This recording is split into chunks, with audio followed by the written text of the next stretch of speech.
नमस्कार, मैं विज्ञान कुमार आप सभी का हमारे YouTube चैनल सुनता जाम में स्वागत करता हूँ। आज हम पांडे बेचन जी शर्मा द्वारा लिखे गए उसकी माँ कहानी के भाग 2 में बढ़ते हैं। तो चलिए बिना देरी के आगे बढ़ते हैं। तो तुम क्या करना चाहते हो? जो भी मुझसे हो सकेगा करूँगा।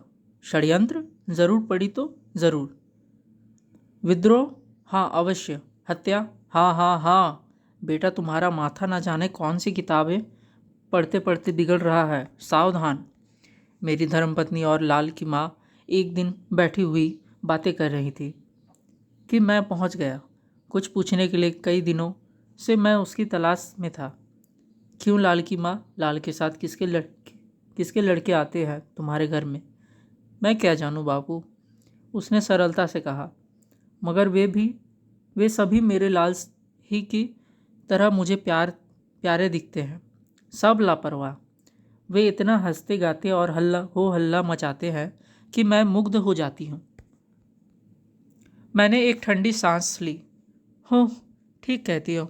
वे बातें कैसे करते हैं, कुछ समझ पाती हो?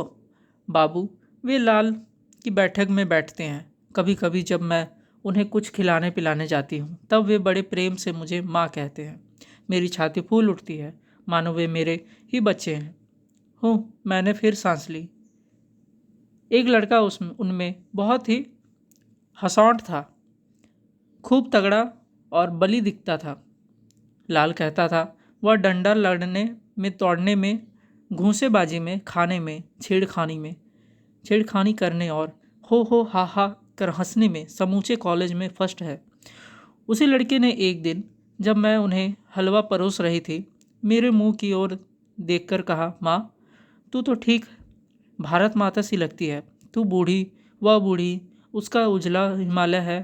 तेरे केश हाँ नक्शे से साबित करता हूँ तू भारत माता है। सिर तेरा हिमालय, माथे की दोनों गहरी बड़ी रेखाएं गंगा और यमुना, या नाक विंध्याचल, ठोड़ी कन्याकुमारी तथा छोटी बड़ी झुर्रियाँ रेखाएं भिन्न भिन्न पहाड़ और नदियाँ हैं। ज़रा पास आ मेरे, तेरे केशों को पीछे से आगे बाएं कंधे पर लहरा दूं, वह बर्मा बन जाएगा।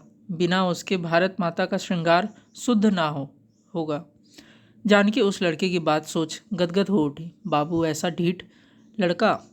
सारे बच्चे हंसते रहे और उसने मुझे पकड़ मेरे बालों को बाहर कर अपना बर्मा तैयार कर लिया।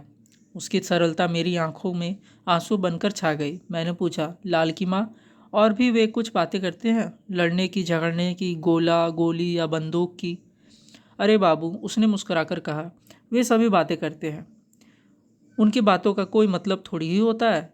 सब जवान है, लापरवाह है, जो मुंह में आता है बकते हैं। कभी कभी तो पागलों सी बातें करते हैं। महीना भर पहले एक दिन लड़के बहुत उत्तेजित थे। न जाने कहाँ लड़कों को सरकार पकड़ रही है। मालूम नहीं पकड़ती भी है या वे यूं ही गप हाँकते हैं।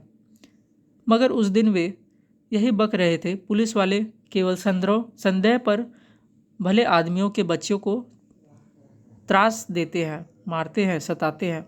यह अत्याचारी पुलिस की नीचता है। ऐसी नीचता शासन प्रणाली को स्वीकार करना अपने धर्म को, कर्म को, आत्मा को, परमात्मा को भुलाना है। धीरे धीरे घुलना मिलना मिटाना है। एक ने उत्तेजित भाव से कहा, अजी ये परदेसी कौन लगते हैं हमारे, जो बरबस राजभक्ति बनाए रखने के लिए हमारी छाती पर तोप का मुंह लगाए अड़े और खड़े हैं। उफ, इस देश के लोगों के ही की आंखें मुंद गई हैं। तभी तो इतने जुल्मों पर भी आदमी आदमी से डरता है। यह लोग शरीर की रक्षा के लिए अपनी अपनी आत्मा की चिता संवारते फिरते हैं। नशा हो इस पर परतंत्रवाद का। दूसरे ने कहा, लोग ज्ञान ना पा सके इसलिए इस सरकार ने हमारे पढ़ने लिखने के साधनों को अज्ञान से भर रखा है। लोग वीर और स्वाधीन ना हो सके इसलिए अपमानजनक और मनुष्यताहीन नीतिमर्दक कानून गढ़े हैं। गरीबों को चूसकर सेना के नाम पर पले हुए पशुओं को शराब से, कबाब से मोटा ताज़ा रखती है।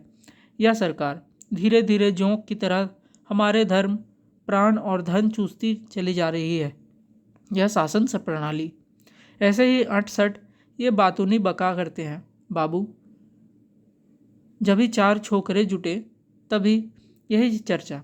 लाल के साथियों साथियों का मिजाज भी उसी सा अलहड़ बिलहड़ मुझे मालूम पड़ता है। ये लड़के ज्यों ज्यों पढ़ते जा रहे हैं त्यों त्यों बक बक में पढ़ते बढ़ते जा रहे हैं। यह बुरा है। लाल की माँ, मैं गहरी सांस ली। जमींदारी से कुछ ज़रूरी काम से 4-5 दिनों के लिए बाहर गया था। लौटने पर बंगले में घुसने के पूर्व लाल के दरवाजे पर नज़र पड़ी तो वहाँ एक भयानक सन्नाटा सा नज़र आया, जैसे घर उदास हो, रोता हो। भीतर आने पर मेरी धर्मपत्नी मेरे सामने उदास मुख खड़ी हो गई। तुमने सुना? नहीं तो कौन सी बात? लाल की माँ पर भयानक विपत्ति टूट पड़ी है। मैं कुछ कुछ समझ गया, फिर भी विस्तृत विवरण जानने को उत्सुक हो उठा। क्या हुआ, ज़रा साफ साफ बताओ। वही हुआ जिसका तुम्हें भय था। कल पुलिस की एक पलटन ने लाल का घर घेर लिया था। 12 घंटे तक तलाशी हुई। लाल, उसके 12-15 साथी सभी पकड़ लिए गए। सबके घरों से भयानक भयानक चीज़ें निकली हैं। लाल के यहाँ, उसके यहाँ भी 2 पिस्तौल, बहुत से कारतूस और पत्र पाए गए हैं। सुना है उन पर हत्या, षड्यंत्र, सरकारी राज्य उलटने की चेष्टा आदि अपराध लगाए गए हैं। हो, मैंने ठंडी सांस ली। मैं तो महीनों से चिल्ला रहा था कि वह लौंडा धोखा देगा। अब यही बूढ़ी बेचारी मरी। वह कहाँ है? तलाशी के बाद तुम्हारे पास आई थी? जानकी मेरे पास कहाँ आई? बुलवाने पर भी कल नकार गई। नौकर से कहलाया पराठे बना रही हूँ, हलवा तरकारी अभी बनना है। नहीं तो वे बिल्हड़ बच्चे हवालात में मुरझा न जाएंगे। जेल वाले और उत्साही बच्चों के दुश्मन, यह सरकार उन्हें भूखों भूखों मार डालेगी। मगर मेरे जीते जी यह नहीं होने का। वह पागल है, भोगेगी। मैं दुख से टूटकर चारपाई पर गिर पड़ा। मुझे लाल के कर्मों पर घोर खेद हुआ। इसके बाद प्रायः 1 वर्ष तक वह मुकदमा चला। कोई भी अदालत के कागज उलटकर देख सकता है। CID ने और उनके प्रमुख सरकारी वकील ने उन लड़कों पर बड़े बड़े दोषारोपण किए। उन्होंने चारों ओर गुप्त समितियों कायम की थी, खर्चे और प्रचार के लिए डाके डाले थे। सरकारी अधिकारियों के यहाँ रात में छापा मारकर शस्त्र एकत्र किए थे। उन्होंने न जाने किस पुलिस के दरोगा को मारा था और न जाने कहाँ, न जाने किस पुलिस सुपरिटेंडेंट को। यह सभी बातें सरकार की ओर से प्रमाणित की गई है। उधर उन लड़कों की पीठ पर कौन था? प्रायः कोई नहीं। सरकार के डर के मारे पहले तो कोई वकील ही उन्हें नहीं मिल रहा था। फिर एक बेचारा मिला भी तो नहीं का भाई। उनकी पैरवी में सबसे अधिक परेशान वह बूढ़ी रह करती। वह लौटा थाली जेवर आदि बेच कर सुबह शाम उन बच्चों को भोजन पहुंचाती। फिर वकीलों के यहाँ जाकर दांत निपोड़ती, गिड़गिड़ाती, कहती सब झूठ है। न जाने कहाँ से पुलिस वालों ने ऐसी ऐसी चीज़ें हमारे घरों से पैदा कर दी है। वे लड़के केवल बातूनी है। हाँ, मैं भगवान का चरण छूकर कह सकती हूँ, तुम जेल में जाकर देख आओ। वकील बाबू, भला फूल से बच्चे हत्या कर सकते हैं? उसका तन सूख कर कांटा हो गया, कमर झुककर धनुष सी हो गई, आंखें निस्तेज। मगर उन बच्चों के लिए दौड़ना, हाय हाय करना उसने बंद ना किया। कभी कभी सरकारी नौकर, पुलिस या वार्डन झुंझलाकर उसे झिड़क देते, धकिया देते। उसको अंत तक यह विश्वास रहा कि यह सब पुलिस की चालबाजी है। अदालत में जब दूध का दूध और पानी का पानी किया जाएगा तब वे बच्चे ज़रूर बेदाग छूट आएंगे। वे फिर उसके घर में लाल के साथ आएंगे, उसे माँ कहकर पुकारेंगे।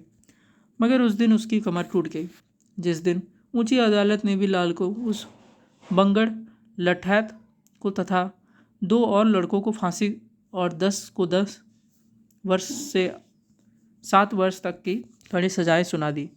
वह अदालत के बाहर झुकी खड़ी थी। बच्चे बेड़ियां बजाते, मस्ती में से झूमते बाहर आए। सबसे पहले उस बंगड़ की नज़र उस पर पड़ी। माँ, वह मुस्कुराया। अरे, हमें तो हलवा खिला खिलाकर तूने गधे सा तगड़ा कर दिया है। ऐसा कि फांसी की रस्सी टूट जाए और हम अमर के अमर बने रहें। मगर तू स्वयं सूख कर कांटा हो गई है। क्यों पगली? तेरे लिए घर में खाना नहीं है क्या? माँ उसके लाल ने कहा, तू भी जल्दी वहीं आना जहाँ हम लोग जा रहे हैं। यहाँ से थोड़ी ही दूर देर का रास्ता है। माँ एक सांस में पहुँचेगी। वहीं हम स्वतंत्रता से मिलेंगे, तेरी गोद में खेलेंगे, तुझे कंधे पर उठाकर इधर से उधर दौड़ते फिरेंगे। समझती है? वहाँ बड़ा आनंद है। आएगी ना माँ? बंगर से पूछा। आएगी ना माँ? लाल ने पूछा। आएगी ना माँ? फांसी दंड प्राप्त दो दूसरे लड़कों ने भी पूछा और वह टुकुर टुकुर उनका मुंह ताकती रही। तुम कहाँ जाओगे पगलो? जब से लाल और उसके साथी पकड़े गए तब से शहर या मोहल्ले का कोई भी आदमी लाल की माँ से मिलने से डरता था। उसे रास्ते में देखकर जानने पहचाने बंगले झांकने लगते। मेरा स्वयं अपार प्रेम था उस बेचारी बूढ़ी पर, मगर मैं भी बराबर दूर ही रहा। गर्दन मुसीबत में डालता विद्रोही की माँ से संबंध रखकर। उस दिन बयालू करने के बाद कुछ देर के लिए पुस्तकालय वाले कमरे में गया। किसी महान लेखक की कोई महान कृति क्षण भर देखने की लालच से मैंने मेजनी की एक जिल्द निकालकर उसे खोला। पहले ही पन्ने पर पेंसिल की लिखावट देखकर चौंका। ध्यान देने पर पता चला वे लाल के हस्ताक्षर थे। मुझे याद पड़ गई 3 वर्ष पूर्व उस पुस्तक को मुझसे मांगकर वह लड़के ने पढ़ा था। एक बार मैंने मन में बड़ा मोह उत्पन्न हुआ उस लड़के के लिए। उसके पिता रामनाथ की दिव्य और स्वर्गीय तस्वीर मेरी आंखों के आगे नाच गई। लाल की माँ पर उसके सिद्धांतों, विचारों और आचरणों के कारण जो वज्रपात हुआ था, उसकी एक ठेस मुझे भी उसके हस्ताक्षर को देखते ही लगी। मेरे मुंह से एक गंभीर, लाचार, दुर्बल सांस निकल कर रह गई। पर दूसरे ही क्षण पुलिस सुपरिटेंडेंट का ध्यान आया। उसकी पूरी डरावनी अमानवीय आंखें मेरी आप सुखी तो जग सुखी आंखों में वैसे ही चमक गई जैसे उजड़ गांव के सिवान में कभी कभी भूत ही चिंगारी चमक जाया करती थी। उसके रूखे फौलादी हाथ, जिनमें लाल की तस्वीर थी, मानो मेरी गर्दन चापने लगी। मैं मेज पर से रबर उठाकर उस पुस्तक पर उसका नाम उधेड़ने लगा। उसी समय मेरी पत्नी के साथ लाल की माँ वहाँ आई। उसके हाथ में एक पत्र था। अरे, मैं अपने को रोक ना सका। लाल की माँ, तुम तो बिल्कुल पीली पड़ गई हो। तुम इस तरह मेरी ओर निहारती हो मानो कुछ देखती ही नहीं हो। यह हाथ में क्या है? उसने चुपचाप पत्र मेरे हाथ में दे दिया। मैंने देखा उस पर जेल की मुहर थी। सज़ा सुनाने के बाद वह वहीं भेज दिया गया था। वह मुझे मालूम था। मैं पत्र निकालकर पढ़ने लगा। वह उसकी अंतिम चिट्ठी थी। मैंने कलेजा रुखाकर उसे ज़ोर से पढ़ दिया। माँ, जिस दिन तुम्हें यह पत्र मिलेगा उसके सवेरे मैं बाल अरुण के किरण रथ पर चढ़कर उस ओर चल आऊँगा। मैं चाहता तो अंत समय तुमसे मिल सकता था, मगर इससे क्या फ़ायदा? मुझे विश्वास है तुम मेरी जन्म जन्मांतर की जननी ही रहोगी। मैं तुमसे दूर कहाँ जा सकता हूँ माँ। जब तक पवन सांस लेता है, सूर्य चमकता है, समुद्र लहराता है, तब तक कौन मुझे तुम्हारी करुणामयी गोद से दूर खींच सकता है? दिवाकर थमा रहेगा, अरुण रथ लिए जमा रहेगा, मैं बंगड़ व यह सभी तेरे इंतजार में रहेंगे। हम मिले थे, मिले हैं, मिलेंगे। हाँ माँ, तेरा लाल। कांपता हाथ से पढ़ने के बाद पत्र को मैंने उस भयानक लिफाफे में भर दिया। मेरी पत्नी की विकलता हिचकियों और चढ़कर में कमरे को करुणा से कांपने लगी, मगर वह जानकी ज्यों की त्यों लकड़ी पर झुकी पूरी खुली और भावहीन आंखों से मेरी ओर देखती रही, मानो वह उस कमरे में थी ही नहीं। क्षण भर बाद हाथ बढ़ाकर मौन भाषा में उसने पत्र मांगा और फिर बिना कुछ कहे कमरे के फाटक के बाहर हो गई, डुगुर डुगुर लाठी टेकती हुई। इसके बाद शून्य सा होकर मैं धम से कुर्सी पर गिर पड़ा, माथा चक्कर खाने लगा। उसी पाजी लड़के के लिए नहीं, इस सरकार की क्रूरता के लिए भी नहीं, उस बेचारी भली भोली बूढ़ी जानकी लाल की माँ के लिए। आह, वह कैसी स्तब्ध थी। उतनी स्तब्धता किसी दिन प्रकृति को मिलती तो आंधी आ जाती, समुद्र पाता तो बौखला जाता।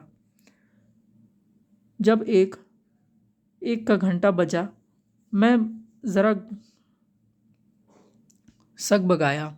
ऐसा मालूम पड़ने लगा मानो हरारत पैदा हो गई है माथे में, छाती में, रग रग में। पत्नी ने आकर कहा, बैठे ही रहोगे, सोओगे नहीं? मैंने इशारे से उन्हें जाने का कहा। फिर मेज़नी की जिल्द पर नज़र गई, उसने ऊपर पड़े रबर पर भी, फिर अपने सुखों की, जमींदारी की, धनिक जीवन की, और उस पुलिस अधिकारी की निर्दय, नीरस, निस्सार आंखों की स्मृति कलेजे में कंपन भर गई। फिर रबर उठाकर मैंने उस पाजी का पेंसिल खचित नाम पुस्तक की छाती पर से मिटा डालना चाहा। माँ, मुझे सुनाई पड़ा। ऐसा लगा गोया लाल की माँ करा रही है। मैं रबर हाथ में लिए दहलते दिल से खिड़की की ओर बढ़ा। लाल के घर की ओर कान लगाने पर सुनाई न पड़ा। मैंने सोचने लगा, भ्रम होगा। वह अगर कहराती होती तो एकाध आवाज़ और अवश्य सुनाई पड़ती। वह कहराने वाली औरत है भी नहीं। रामनाथ के मरने पर भी उस तरह नहीं घिघियाई जैसे साधारण स्त्रियां ऐसे अवसरों पर तड़पा करती हैं। मैंने पुनः सोचने लगा, वह उस नालायक के लिए क्या नहीं करती थी। खिलौने की तरह, आराध्य की तरह उसे दुलराती और संवारती फिरती थी। पर आर्य छोकरे, माँ। फिर वही आवाज़, ज़रूर जानकी रो रही है, ज़रूर वही वकील व्यथित विवश बिखल रही है। हाय रीमा, अभागिनी वैसे ही पुकार रही है जैसे वह पाजी गाकर मचलकर स्वर को खींचकर उसे पुकारता था। अंधेरा धूमिल हुआ, फीका पड़ा, मिट चला। उषा पीली हुई, लाल हुई। रवि रथ लेकर वहाँ क्षितिज से उस छोर पर आकर पवित्र मन से खड़ा हो गया। मुझे लाल के पत्र की याद आई।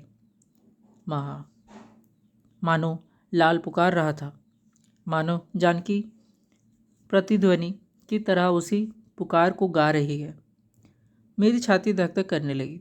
मैंने नौकर को पुकार कर कहा, देखो तो लाल की माँ क्या कर रही है।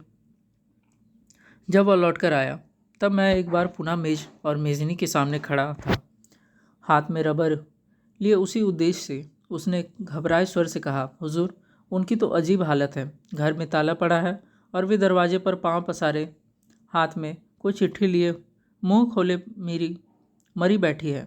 हाँ सरकार, विवश मानिए, वे मर गई है, सांस बंद है, आंखें खुली हैं। और इसी के साथ ये कहानी पूर्ण होती है। यह कहानी अंग्रेज़ों के टाइम में लिखी गई कहानी है। अंग्रेज़ों के द्वारा प्रताड़ित होने पर कहानियाँ बहुत सारी बनी। आगे के वीडियोज़ में हम इसके प्रश्न उत्तर करेंगे। अगर आपको हमारा वीडियोस पसंद आते होंगे तो उसे लाइक करें और हमारे चैनल को सब्सक्राइब करें। कक्षा 11वीं के छात्र छात्राओं को शेयर करें। धन्यवाद।